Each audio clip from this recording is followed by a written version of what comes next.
Dear student, myself Mohammad Imran Ansari. Dear student, today we are going to start new chapter reproductive health means जनन और स्वास्थ्य। आज का हमारा जो वीडियो है वो पार्ट नंबर फर्स्ट है, जिसमें हम लोग स्टडी करेंगे क्या क्या। पहला टॉपिक है हमारा रिप्रोडक्टिव हेल्थ के बारे में कि रिप्रोडक्टिव हेल्थ आखिर में होता क्या है। उसके बाद से कौन कौन से प्रॉब्लम्स और स्ट्रेटेजीज होते हैं जो कि रिप्रोडक्टिव के अकॉर्डिंग बहुत सारे संतान को मतलब कि बच्चों को जन्म देते हैं, जिससे पॉपुलेशन हमारा बढ़ता जा रहा है। और पॉपुलेशन इस टाइम कितना हमारा हुआ है, कैसे कैसे बढ़ रहा है, ठीक है, और किस प्रकार से इसको हम लोग कंट्रोल करेंगे, इन सब के बारे में हमको इस वीडियो में पढ़ना है। फर्स्ट ऑफ ऑल हम लोग स्टार्ट करने जा रहे हैं रिप्रोडक्टिव हेल्थ के बारे में। फर्स्ट ऑफ ऑल हम लोग बात करेंगे व्हाट इज रिप्रोडक्टिव हेल्थ। तो ध्यान समझिएगा रिप्रोडक्टिव हेल्थ होता क्या है। रिप्रोडक्टिव हेल्थ का मतलब होता है कि कोई भी पर्सन पूरी तरह से हेल्दी हो, वेल बीइंग हो, socially, physically, emotionally and behaviourally, चारों तरीके से पूरी तरह से वेल बीइंग हो, उसी को हम लोग रिप्रोडक्टिव हेल्थ कहते हैं या हेल्दी पर्सन कहते हैं।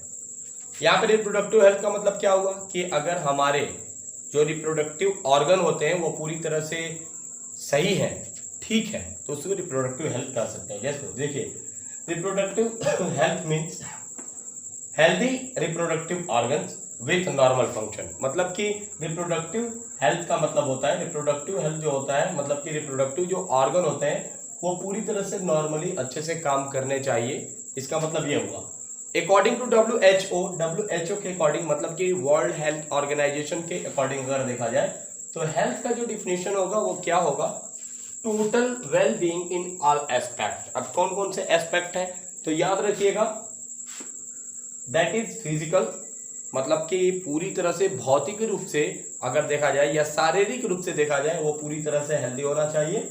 इमोशनली रूप से पूरी तरह से हेल्दी होना चाहिए, कोई भी इमोशनल तरीके से वो पागल के जैसे बिहेव न करे वो होना चाहिए। बिहेवियरल एंड सोशल, सामाजिक रूप से भी पूरी तरह से वो ठीक होना चाहिए। मतलब कि physical, emotional, behavioural and social, इन सब के अकॉर्डिंग अगर वो ठीक है, उसको कोई भी दिक्कत नहीं हुआ है, देन उसको हम लोग हेल्दी मानेंगे। यही होता है रिप्रोडक्टिव हेल्थ का डेफिनेशन अकॉर्डिंग टू WHO, ठीक है। प्रॉब्लम एंड स्ट्रेटेजीज क्या होता है देख लिया जाए, इसको क्या क्या प्रॉब्लम्स है जिसकी वजह से पॉपुलेशन बढ़ते जा रहे हैं। तो सबसे पहले आपको मैं बता दूं कि इस प्रॉब्लम को रोकने के लिए इंडिया ने एक प्रोग्राम चालू किया जिसका नाम है रिप्रोडक्टिव हेल्थ प्रोग्राम, जिसको फैमिली प्लानिंग के नाम से भी जाना जाता है। इसमें एक अनाउंसमेंट किया जाता है V2 Our 2। क्या है यहाँ पर ध्यान दीजिएगा, अकॉर्डिंग टू फैमिली प्लानिंग, ठीक है ना। फैमिली प्लानिंग के अकॉर्डिंग अगर आप देखेंगे तो इसमें अनाउंस किया जाता है V2 Our 2 मीन्स हम दो हमारे दो। But according to our UP, हमारे उत्तर प्रदेश में अगर देखा जाए तो यहाँ का एक रूल बहुत बेकार का चलता है, V2 Our 10 और 20 लोग यही कर रहे हैं, ठीक है ना। हालांकि ऐसा नहीं है, हम दो हमारे 10 या 20, ये हमारे UP का जो टारगेट है वो चल रहा है और टारगेट अचीव करते हैं।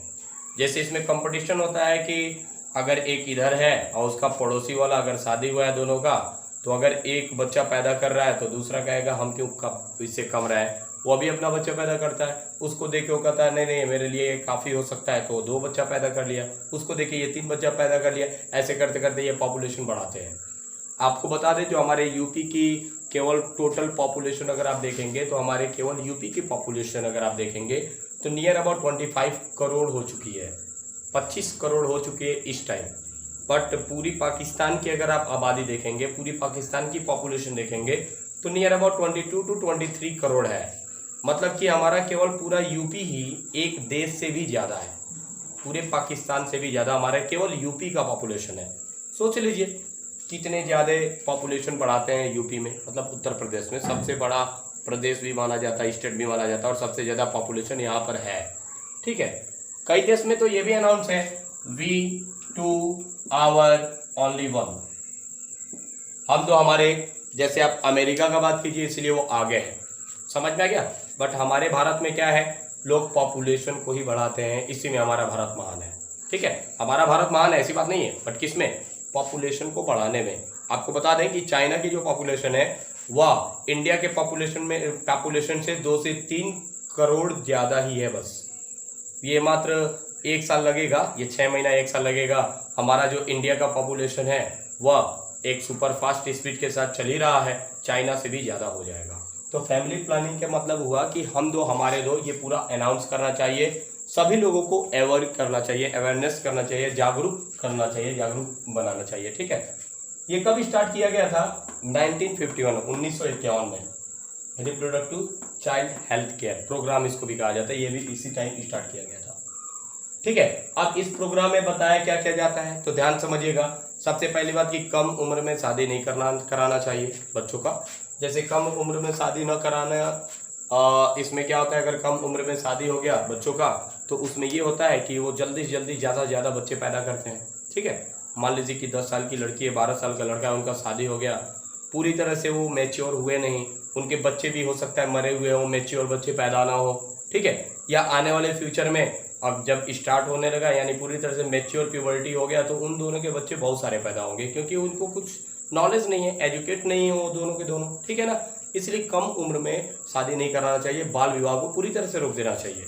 अब देखिए, एक एज लिमिटेशन रखा गया है कि अगर भारत में देखा जाए तो मेल के लिए जो मैरिजेबल एज होता है यानी शादी करने के लिए वो 21 ईयर है।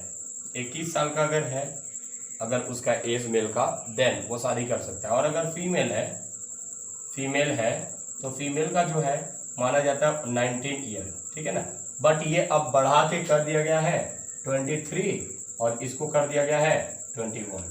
ठीक है, हालांकि सही भी है, इतने एज में जो बच्चे होते हैं यानी कि जो मेल और फीमेल जो होते हैं उनका शादी कर देना चाहिए।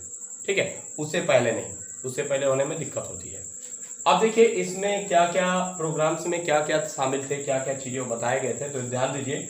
Give awareness about reproductive related aspect, यानी कि लोगों को जागरूक बनाना चाहिए रिप्रोडक्टिव रिलेटेड एस्पेक्ट के बारे में, जैसे कि रिप्रोडक्टिव हेल्थ सोसाइटी, मतलब कि वहाँ के लोगों को कैसे रहना है, कैसे कैसे रिप्रोडक्टिव हेल्थ के बारे में कैसे नॉलेज देना है, उन सबको बताना है। V2 our 2। अब आप ऐसे जगह ना चले जाइए कि जहाँ पे बहुत सारे लोग बहुत सारे बच्चों को पैदा कर रहे हैं, जाके कहिए भैया हम दो हमारे दो, आप 2 ही बच्चों को पैदा कीजिए। वो कहेगा आप कौन होते हैं करने वाले, तो करने का मतलब ये कि ग्रुप में लोग जाते हैं और फिर वहाँ पे लोगों को एक जागरूक करते हैं, अवेयर करते हैं कि आप जो है ज़्यादा से ज़्यादा बच्चों को पैदा ना कीजिए, इसके लिए उनको एजुकेट किया जाता है। ठीक है, सेकेंड पॉइंट, एजुकेट पीपल, यानी लोगों को शिक्षा देनी चाहिए अबाउट बर्थ कंट्रोल, यानी कि बच्चों को कैसे नियंत्रित करना है, कैसे ज़्यादा से ज़्यादा बच्चों को पैदा नहीं करने देना है। ठीक है, केयर प्रेग्नेंट मदर, और जो मदर प्रेग्नेंट है उसका केयर कैसे करना चाहिए, ये भी इसके अकॉर्डिंग बताया गया है।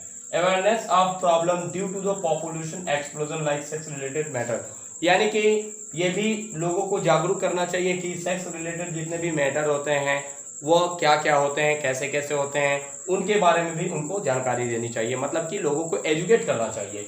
Give proper information about reproductive organs, यानी कि रिप्रोडक्टिव ऑर्गन्स के बारे में, जो मेल का और फीमेल का रिप्रोडक्टिव ऑर्गन होता है उसके बारे में भी अच्छे से लोगों को जानकारी देनी चाहिए, इससे क्या क्या होता है, कौन कौन सी डिजीज होते हैं, इन सब के बारे में। ठीक है, और उनके प्यूबर्टी के बारे में भी कि कौन से एज में क्या क्या होता है, क्या क्या ख्याल आते हैं। आपको पता है कि प्यूबर्टी फेज ऐसा फेज होता है जिसमें मेल और फीमेल में सेकेंडरी सेक्सुअल कैरेक्टर डेवलप्ड होते हैं। अगर मेल है तो उसके अंदर 13 to 15 डेज के ईयर के बाद से अगर आप देखेंगे 13 से 15 साल के बाद उसके अंदर प्यूबर्टी फेज आने लगता है, सेकेंडरी सेक्सुअल कैरेक्टर डेवलप होने लगता है, मीन्स टेस्टोस्टेरोन लेवल बढ़ जाता है, दाढ़ी मूंछ आने लगता है, आवाज भारी हो जाता है, कंधे चौड़े हो जाते हैं, ये सभी आने लगते हैं। ठीक है, इसको मेल के अंदर प्यूबर्टी कहा जाता है। और फीमेल के अंदर प्यूबर्टी क्या होता है, उसमें प्रोजेस्टेरोन हार्मोन रिलीज होने लगता है और उसका लेवल भी बढ़ने लगता है। फीमेल का जो आवाज होता है पतला हो जाता है। ठीक है, दाढ़ी मूंछ नहीं आता है, याद रखिएगा, ये प्रोजेस्टेरोन हार्मोन की वजह से। और फीमेल में मेंस्ट्रुअल साइकिल का फॉर्मेशन होने लगता है। ठीक है, इसको प्यूबर्टी कहा जाता है। तो इस चीज के बारे में भी नॉलेज देना चाहिए बच्चों को और लोगों को एजुकेट करना चाहिए। Give proper information about STD, मतलब कि हमेशा लोगों को जानकारी देनी चाहिए सेक्सुअल ट्रांसमिटेड डिजीज यानी लैंगिक संबंधित रोग के बारे में। जैसे कि मान लीजिए सबसे डेंजरस डिजीज है लाइक एज एड्स। एड्स दुनिया का सबसे खतरनाक डिजीज या रोग माना जाता है जिसका इलाज अभी तक नहीं है। ठीक है, एड्स एक ऐसी बीमारी है जो सेक्सुअल ट्रांसमिटेड डिजीज है, सेक्सुअल रिप्रोडक्शन से ये फैलता है और इस बीमारी का अभी तक कोई इलाज नहीं है। अभी भी इसके इलाज के लिए दवाएं बनाई जा रही हैं, उसका प्रयोग किया जा रहा है, बट लोग क्या होते हैं अनसक्सेस होते जा रहे हैं। तो इतना एस्पेक्ट जो है ये प्रॉब्लम ऑफ स्टडीज में बताया गया था अकॉर्डिंग टू WHO और किसके फैमिली प्लानिंग और RCH के अकॉर्डिंग इन 1951। ये सभी एस्पेक्ट बताए गए थे। अब हम लोग समझेंगे पॉपुलेशन एक्सप्लोजन, स्टेबलाइजेशन और बर्थ कंट्रोल के बारे में। सबसे पहले हम लोग बात करेंगे पॉपुलेशन एक्सप्लोजन के बारे में। पॉपुलेशन एक्सप्लोजन होता क्या है, तो ध्यान समझिएगा। पॉपुलेशन एक्सप्लोजन का मतलब हो गया वर्ल्ड के अंदर पूरी दुनिया में कैसे कैसे आबादी बढ़ती जा रही है, पॉपुलेशन कैसे इंक्रीज होता जा रहा है day by day. First of all आपको मैं बता दूं कि 1900 में मतलब कि 1900 ईस्वी में पूरी दुनिया की जो आबादी थी वो केवल 2 बिलियन थी, केवल 2 बिलियन थी, मतलब कि 2 अरब थी केवल 1900 में। और ये बढ़ के हो गया 2000 में, अगर आप देखेंगे तो 6 बिलियन हो गया। अब 2011 में देखा जाए तो 2011 में ये रेशियो बढ़ के हो गया 7.2 बिलियन। और आज के समय में मतलब आज के समय में अगर आप देखेंगे तो नियर अबाउट 8 बिलियन हो गया। आने वाले समय में ये पॉपुलेशन जो है डबल या ट्रिपल या फोरबल ग्रोथ कर सकता है। 8 बिलियन मतलब कि 8 अगर आप देखेंगे 32 बिलियन हो सकता है आज से 100 ईयर के बाद, क्योंकि एक डबल पॉपुलेशन होने का चांसेस है। और अगर इंडिया का बात किया जाए, हमारे भारत का, तो आपको पता है हमारे भारत के लोग महान हैं और आप लोगों को पता है कि भारत के महान लोग पॉपुलेशन बढ़ाने में सबसे आगे होते हैं। जो कि आपको पता है 1947 में जब हमारा भारत आज़ाद हुआ था उस टाइम टोटल पॉपुलेशन जो थी 350 मिलियन थी, मतलब कि केवल 350 करोड़ ही आबादी थी। जो कि अगर आप देखेंगे 2000 में मतलब 2000 ईस्वी में बढ़ के चला गया 1 बिलियन। और यही आबादी 2011 में आप देखेंगे 1.2 बिलियन हो गया, जो कि इस समय 2022 जो अभी चल रहा है, अभी फ्यूचर में और बढ़ सकता है। तो 2022 में अगर आप देखेंगे तो ये आबादी जो है 1.5 बिलियन हो चुकी है हमारे इंडिया की। अब आने वाले समय में आपको पता होना चाहिए कि जब ये पॉपुलेशन देखिए डिक्रीज तो हो नहीं रहा है, इंक्रीज हो रहा है, तो इसके डबल होने का चांसेस है। आपको बता दें कि पूरी दुनिया में अगर आप ढूंढेंगे पूरी दुनिया के लोगों को, तो जितने भी लोग हैं 1 2 3 4 5 6, तो 6 नंबर जो पर्सन होता है, हर 6वां नंबर पर्सन इंडियन है और हर 5वां नंबर जो पर्सन होता है वो चाइना वाला होता है। बाकी अदर देश वाले होते हैं, ये सब अदर देश वाले होते हैं, लेकिन 5वां और 6वें नंबर पे आपको चाइनीज और इंडियन जरूर मिलेंगे। यानी कहने का मतलब ये है कि हर 6 नंबर जो पर्सन होता है पूरी दुनिया का वो इंडियन होता है और हर 5th नंबर मतलब कि 5वां जो नंबर पर्सन होता है वो चाइनीज होता है। समझ में आ गया?